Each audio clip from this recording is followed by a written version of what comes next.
هابي نيو يير 2023. عام سعيد على الجميع يا رب. تحياتي ليكم يا جماعة، منورين. زي ما بنقول دايما، اللي فات راح وانقضى، الحاضر نعيشه بحلوه وبمره زي ما هو. اللي جاي والمستقبل في علم الغيب، مش بإيدينا نسلمها لله نكسب. يعني قل لن يصيبنا إلا ما كتب الله لنا، والحافظ والحامي هو الله.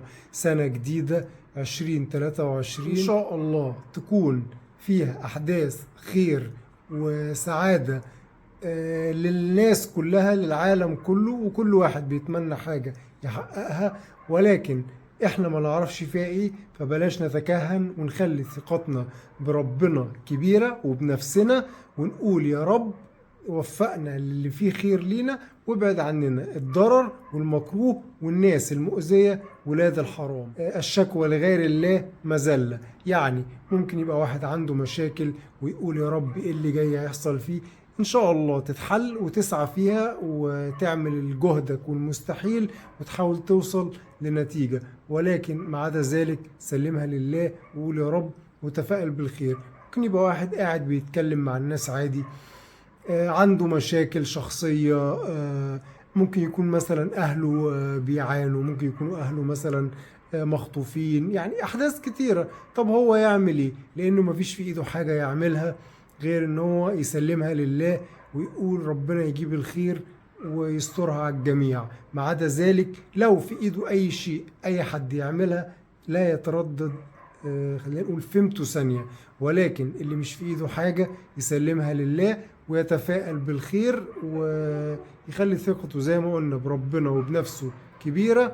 وإن شاء الله ربنا ما بيخذلش أي حد أبدا، بيلجأ له. ونجتهد في رحلتنا في الحياة وفي طريقنا مهما كانت العقبات والصعاب والظروف، لأن ده حال الدنيا. النتيجة لما بتوصل لها وبتكون مرضية لازم يكون في تعب قبلها عشان تحس بطعمها وبنتيجتها، فده عادي يا جماعة طبيعي. بسم الله الرحمن الرحيم. ولقد خلقنا الإنسان في كبد. صدق الله العظيم. القصد يعني مش عايزين ندخل في تفسيرات أو كلام ديني احنا مش متخصصين فيه، ولكن القصد يعني إن مهما كان في صعوبات وده طبيعي، وعقبات بقى إذا كانت حاجات بنقابلها ناس أيا كان، ولكن نعمل اللي علينا ونكد ونجتهد عشان نتخطاها بإذن الله، وربنا يقدرنا على ده. فمهما كان عندنا حاجات داخلية الناس أصلا فيها اللي مكفيها، وخصوصا الأحداث اللي حاصلة في العالم كله، فمهما تشتكي لحد هيقول لك كلمتين ويطبطب عليك، ولكن بلا فايدة أو نتيجة. أحيانا بتبقى مطلوبة وبتديك دفعة كده لقدام، بوش فورورد، ولكن انت من داخلك لازم تكون عندك القناعة، او انتي، ان انتوا بنفسكوا تعملوا ده عشان نكمل في رحلتنا.